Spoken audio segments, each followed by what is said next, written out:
Bonjour chers étudiants, on est sur le 7e chapitre, la loi binomiale qui a une relation très importante avec la loi de Bernoulli que nous avons traitée dans le chapitre 7. Donc, comment on peut définir la loi binomiale? Donc, on va la définir à travers la loi précédente qui est la loi de Bernoulli. On va dire que si on a par exemple l'épreuve de Bernoulli dont la probabilité réalisée est un succès égale à P, donc voilà, on va encore préciser, de dire notre point de départ, c'est l'épreuve de Bernoulli. Donc on a dit que l'épreuve de Bernoulli, il nous donne deux situations, soit un succès, soit un échec. Donc succès, il est lié à la probabilité P.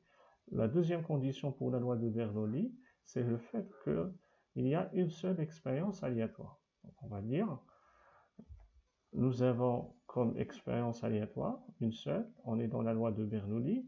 Si un succès est égal à P, s'il y a un échec est égal à Q avec P plus Q est égal à 1. Donc, à partir de cette définition, cette épreuve est reproduite n fois. Donc, on a dit que lorsqu'on est au niveau de Bernoulli, c'est une seule fois.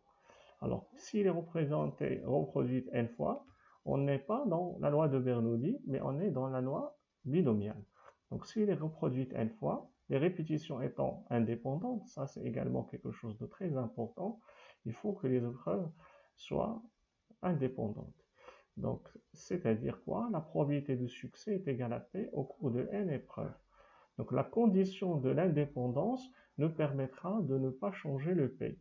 Donc, la probabilité dans la première expérience est égale à la deuxième, est égale à la troisième, etc. Bon, s'il n'est pas indépendante, le problème qu'il y a, c'est que nous allons y avoir une condition sur l'épreuve suivante, c'est-à-dire si la première épreuve influence, son résultat influence la deuxième, on ne va pas sauvegarder la même probabilité parce qu'au départ, on ne savait pas, il n'y a aucune influence, et dans la deuxième, il y a déjà une information supplémentaire. Donc, pour éviter le changement de P, qui est condition importante pour parler de la loi binomiale, il faut que les épreuves soient indépendantes, c'est-à-dire les répétitions, il n'y a pas une influence de l'expérience sur la deuxième, sur la troisième, jusqu'à n. Donc, c'est pour cette raison que la condition d'indépendance, elle est très importante. C'est-à-dire là, la probabilité de succès est égale à P fois au cours des n épreuves ou bien de n répétitions. Il faut que la probabilité soit la même. Pour illustrer notre raisonnement, on va poser un exemple dans lequel n est égal à 5. Donc on sait qu'à la base, on a une expérience de Bernoulli, donc une loi de Bernoulli au départ, s'il est répété une seule fois. Donc maintenant, s'il est répété 5 fois, donc n supérieur à 1, dans ce cas-là, on va y aller au niveau de la épreuve ou bien de schéma de binomial, donc le schéma binomial. Mais on va l'expliquer à travers le schéma de Bernoulli, et la différence qu'on a évoquée pour le moment, c'est que Bernoulli, c'est une seule fois, une seule expérience, il n'y a pas de répétition, et également la loi binomiale, il y a des répétitions de n fois. Donc n fois, c'est-à-dire un nombre qui est fini. Donc on va poser un exemple dans lequel on a répété l'expérience 5 fois. Donc on a l'expérience de 1 jusqu'à 5, et à chaque fois, on a la même probabilité de succès et la probabilité de l'échec. Donc la probabilité de succès S, elle est égale à P. La probabilité de l'échec, c'est Q. Avec P plus Q est égal à 1. Donc, et on va maintenant définir le paramètre de la loi de binomial, bien après.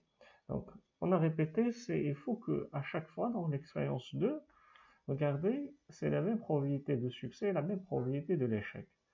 Donc, il n'y a pas, pour que ça soit la même probabilité, il faut que l'expérience 1 n'influence pas l'expérience 2. Donc, il faut qu'il n'y ait pas d'influence. Donc, il y a condition d'indépendance. Et également, dans la troisième expérience, c'est les mêmes probabilités. Dans la quatrième et dans la cinquième, étant donné que nous avons une expérience qui est répétée 5 fois.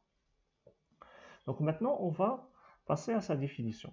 La variable aléatoire x qui étudie le nombre de succès k, alors là, on va préciser ce qu'on veut dire par k, c'est le nombre de fois où nous avons un succès.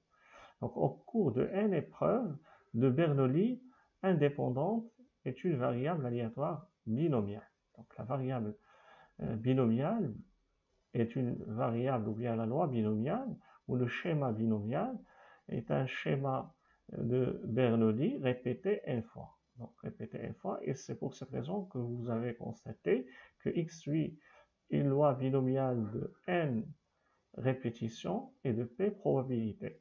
Donc, à ce niveau-là, quand on a fait pour le Bernoulli, on a dit le b avec 1.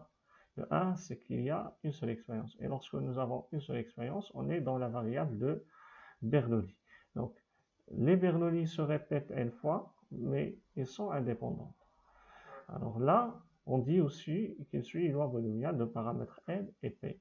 N, c'est le nombre de fois de répétition, comme ici 5, et p, c'est la probabilité de succès. Donc, x, donc, il va étudier le nombre de succès k. Alors, la variable, le nombre de succès k. Donc, dans une expérience, on peut réaliser dans la première expérience un succès ou bien un échec. Dans ce cas-là, si ça se répète, s'il y a un échec, l'ensemble des éléments, alors là, le k est égal à 0. C'est-à-dire qu'il n'y a pas de succès. Si dans une seule expérience, quelle que soit cette expérience, il y a une seule fois où nous allons trouver le succès, donc k est égal à 1.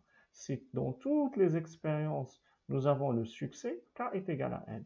Et à partir de cela, on peut dire que k sera comprise entre 0 et n. Voilà ce que nous allons noter. Donc la variable aléatoire x est discrète. Donc c'est prendre des valeurs discrètes. Donc n, voilà, k, il appartient à n, l'ensemble n. Donc il y a des répétitions. Donc on répète, c'est un nombre qui appartient à n, il est naturel. Et voilà, donc il y a le cas discret, comme c'est le cas de la variable de Bernoulli. Donc les valeurs possibles sont les entiers qui sont compris entre 0 et 1. Donc le nombre de succès ne peut pas être inférieur à 0 parce que c'est un nombre de succès. Le minimum possible, c'est de n'avoir aucun succès. Et dans ce cas-là, on est sur 0. Et le maximum que peut prendre k, c'est la valeur de n. Dans ce cas-là, il n'y a que de succès, il n'y a pas d'échec. Donc, on va mettre devant nous le schéma de notre exemple, n est égal à 5, et on va essayer de calculer la probabilité liée à cette variable binomiale ainsi que ses caractéristiques. Donc, la première chose que nous avons dit, que nous avons dans notre exemple 5 expériences, donc de 1 jusqu'à 5. Dans chaque expérience, il y a une probabilité de succès et une probabilité d'échec. Et dans les 5 expériences, dans chaque expérience, la probabilité de succès et d'échec, elle est la même. Ils sont les mêmes. Donc, ils ne changent pas. Le P et le Q ne changent pas. Donc, s'il y a une seule, c'est Bernoulli. S'il y en a 5, c'est binomial. Le paramètre N est égal à 5 et P au niveau de la probabilité qui ne change pas. Donc, dans ce cas, le K, c'est le nombre de succès. Si on pose K, un nombre de succès, comme on vient de le mentionner, on aura un K qui est compris supérieur ou égal à 0 et inférieur ou égal à 5. Donc, le minimum de K, c'est 0 et le maximum de K, c'est n. C'est-à-dire, le minimum, c'est de ne pas avoir aucun succès. Dans ce cas-là, le K est égal à 0. Et avoir toutes les expériences avec un succès. Dans ce cas-là, le n est égal à 5. Posons maintenant le calcul des probabilités. Ils sont des probabilités discrètes. C'est pour cela qu'elle est égale à une valeur. Dans ce cas, il y a une probabilité. Donc, on va calculer la probabilité de x est égale à 0. Donc, x est égal à 0, ça veut dire quoi? Ça veut dire que la probabilité de succès, elle est à puissance 0, et la probabilité de l'échec, elle est à la puissance 5. Donc, qu'il y a des répétitions. Mais à chaque fois il y a cette répétition, donc on va tirer 0 succès parmi les 5 expériences. Donc ça justifie le fait d'utiliser les combinaisons. Donc on tire un nombre de succès par rapport au nombre d'expériences possibles, avec la probabilité de succès voilà, est égale à k, et elle est à la puissance k plutôt, et la probabilité de l'échec, elle est à la puissance 5 ou bien n de façon générale. Donc, ça, c'est lorsque x est égal à 0, c'est-à-dire que nous n'avons aucun succès. Donc, deuxième situation, c'est la même logique. Donc, supposons que nous avons x est égal à 1. Ça veut dire quoi? Ça veut dire que nous avons un seul succès. Donc, un seul succès, ça peut être dans la première, dans la deuxième, dans la troisième, dans la quatrième ou dans la cinquième expérience. Donc, c'est 1 de k. Et il se répète, donc la p à la puissance 1, c'est-à-dire la probabilité de succès à la puissance 1. Et cette méthode, on a déjà expliqué dans le premier chapitre, dans l'analyse combinatoire. Donc, et Q, il est à la puissance 4. Et on continue. Donc, la valeur, lorsque x prend la valeur 2, c'est toujours le cas, le nombre de succès, c'est-à-dire parmi les 5 expériences, nous avons réalisé 2 fois le succès. Alors, 2 fois, c'est C2 de 5, multiplié par la probabilité de succès à la puissance 2, parce que nous avons 2 succès, multiplié par la probabilité de l'échec à la puissance le reste, c'est-à-dire 5 moins 2 est égal à 3. Donc on continue de la même façon, et de façon générale, on a la probabilité de x est égal à k, est égal à c, la combinaison de k, à partir de s, c'est le nombre de succès, multiplié par la probabilité de succès par rapport à la puissance k, multiplié par la probabilité de l'échec à la puissance n moins k. Voilà la probabilité avec le schéma binomial. Donc, dans une remarque, on va constater, on va définir la variable aléatoire suivant la loi non binomiale comme étant la somme des variables de Bernoulli indépendantes. C'est ce que nous avons. Donc, on a mis cette remarque pour appuyer notre démarche. Donc, à chaque épreuve I, on associe la variable de Bernoulli. Donc, on associe cette variable de Bernoulli. Et nous aurons enfin que la variable binomiale n'est rien d'autre que la somme des variables de Bernoulli en cas de succès ou de l'échec. Donc voilà, ce passage va nous permettre de mentionner les caractéristiques de la loi binomiale. Donc les caractéristiques, ils sont 3. Donc il y a l'espérance mathématique, la variance et l'écart type, comme la loi de Bernoulli. On va démontrer notre relation, étant donné que c'est simple. Donc on a dit que x est peut-être défini par x1, x2, x3, isolés. À chaque fois, il y a une loi de Bernoulli, et la somme des lois de Bernoulli, des variables de la loi de Bernoulli, il nous donne la variable binomiale avec le paramètre n, et également la probabilité est égale à p qui ne change pas. Donc, nous avons déjà mis cette formule que l'espérance mathématique de plusieurs variables, de la somme des variables, et la somme également des espérances mathématiques de ces variables. L'espérance mathématique de la somme des variables est égale à l'espérance mathématique, à la somme des espérances mathématiques de ces mêmes variables. Donc et on sait que la variable l'espérance mathématique de Bernoulli est égale à P. Donc ça sera ici P, et ici également P. Donc faites attention, ce n'est pas P1, P2, P3. Donc ils sont égales, et on va leur donner la valeur P. Donc si on fait la somme, ça va nous donner l'espérance mathématique est égale à n fois P. Donc de la même façon, on va passer à la variance. Donc nous avons la variance de x1 plus x2 plus x3 jusqu'à x paramètre n, ou bien indice n. Et là, il faut faire attention. Cette relation n'est valable que lorsque les x sont indépendants. Et si vous en rappelez, on a mis que pour la loi binomiale, parmi les conditions fondamentales, c'est une sommation des variables de Bernoulli avec la condition que les expériences ils doivent être indépendants, ce qui va nous donner la même probabilité. Donc, et s'ils sont indépendants, on a le droit de faire la somme des variances de chaque variable. Donc, et nous avons déjà calculé la variable de Bernoulli qui est égale à P fois Q.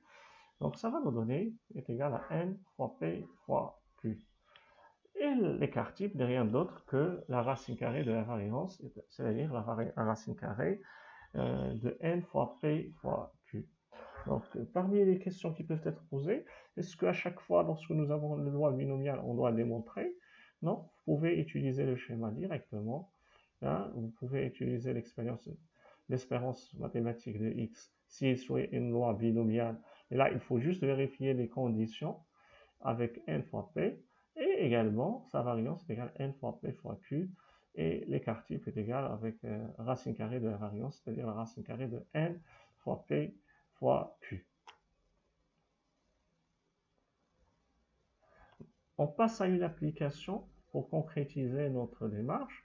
Nous avons, lors d'une expérience de contrôle de qualité de l'usine, on a pris au hasard 10 pièces, 10 expériences, voilà.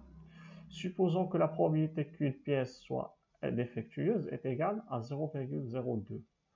On cherche à déterminer la probabilité que parmi les 10 contrôlés, il y en ait au moins une défectueuse. Donc voilà, on va se poser cette question et on va chercher sa solution. Donc on va mettre nos données devant nous. Alors regardez, donc nous avons les données qui sont présentes. En lisant notre énoncé, on va tout d'abord mettre notre condition d'utilisation pour spécifier la loi. Donc il y a une supposition que le nombre de pièces est très nombreux. Alors le fait de choisir les pièces au hasard assure l'indépendance des résultats. Donc, si le nombre de pièces est faible et on va contrôler 10, donc le fait de savoir la première, on aura un effet d'expérience qui va nous donner une probabilité supérieure et différente à la probabilité de l'expérience de la deuxième et de la troisième, etc. Donc, si le nombre est faible, dans ce cas-là, il n'y a pas la condition d'indépendance. Il est très important de mentionner qu'ils sont indépendants et bien évidemment, dans la pratique, si on a un lot qui est composé de nombre de pièces très important et on tire seulement 10, donc la probabilité de trouver la première défectueuse, c'est égal à la probabilité de la deuxième, la troisième, etc., étant donné que le nombre est très, très important. Alors, pour ne pas influencer les conditions de probabilité de la deuxième et de la troisième. Vous voyez, c'est très important l'indépendance des expériences. Donc, soit x, le nombre des pièces défectueuses parmi les 10 contrôlées. Donc, x, c'est le nombre de pièces défectueuses. On va préciser x, l'événement, et la variable qui lui est associée. Donc, x suit une loi binomiale de n, avec n est égal à 10, et p avec la probabilité que nous avons ici, la probabilité de 0,02, c'est celle qu'on cherche et c'est notre succès. Alors là, je rappelle que le fait de trouver une défectueuse, normalement, ce n'est pas quelque chose de favorable, et je vous rappelle qu'on a déjà dit que la probabilité de succès ne signifie pas qu'une probabilité qui a une signification favorable. Donc on sait que la probabilité de x est égale à k est égale, de façon générale, la combinaison de k à partir de n fois p à la puissance k fois q à la puissance n moins k. C'est la formule que nous avons démontrée tout à l'heure. Dans ce cas, on va dire, on est en train de chercher qu'il y ait au moins une défectueuse. C'est-à-dire, le minimum, c'est qu'il y a une. Hein. Le minimum, c'est une. Donc, c'est x est supérieur ou égal à 1. Donc, en pratique, qu'est-ce que je fais? Donc, regardez avec moi. Donc, je vais donner une petite astuce à ce niveau-là, parce que la majorité des étudiants ils se trompent à ce niveau-là. Donc, nous avons, par exemple, si nous avons, par exemple, on sépare ce que ça signifie au moins une défectueuse. Donc je pose un chiffre 0, donc si je suppose qu'il y a 0, est-ce qu'il vérifie cette condition? Donc au moins défectueuse, 0, non. 0, je ne le retiens pas. Donc je ne le retiens pas parce que tout simplement, le minimum c'est 1. Donc inférieur à 1, ce n'est pas valable. On vérifie. Je donne un nombre 3. Donc entre 3, est-ce qu'il passe dans l'intervalle? Oui, parce que il est supérieur à 1. Donc le minimum c'est 1. Donc 3, il est retenu. Et par conséquent, le signe approprié, qui est comme il est mentionné ici, la probabilité c'est supérieur ou égal à 1. Donc, ça, c'est juste un petit astuce qu'on fait généralement si on hésite entre supérieur ou égal ou inférieur ou égal, sachant que ici dans la variable qui est une variable discrète, il est très important de séparer entre le inférieur ou égal et le inférieur strictement et le supérieur égal et le supérieur strictement. Dans ce cas, je peux passer par l'événement contraire. Donc, dans ce cas, donc je vais mentionner avec le pointeur. Donc, on a supérieur ou égal, donc je peux la transformer en événement contraire, ou bien complémentaire. C'est 1 moins la probabilité de x inférieure strictement à 1. Il est très important de le préciser, surtout on est dans un cas qui est discret.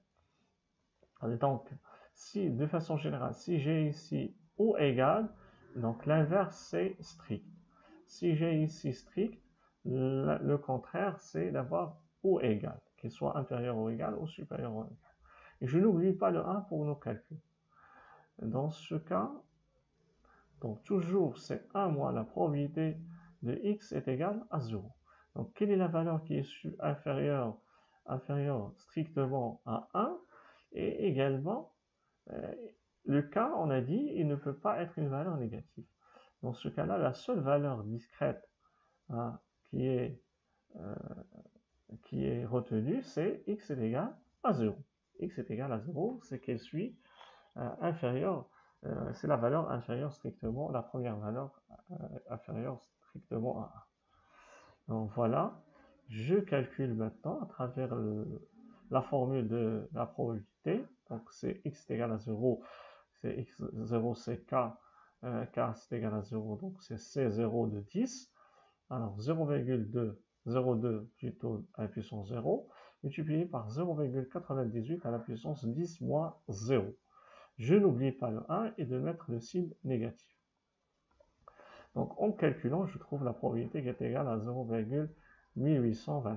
Donc je retiens 4 chiffres avec la virgule, sachant que dans l'examen, il sera précis le nombre de chiffres que vous devez retenir après la virgule.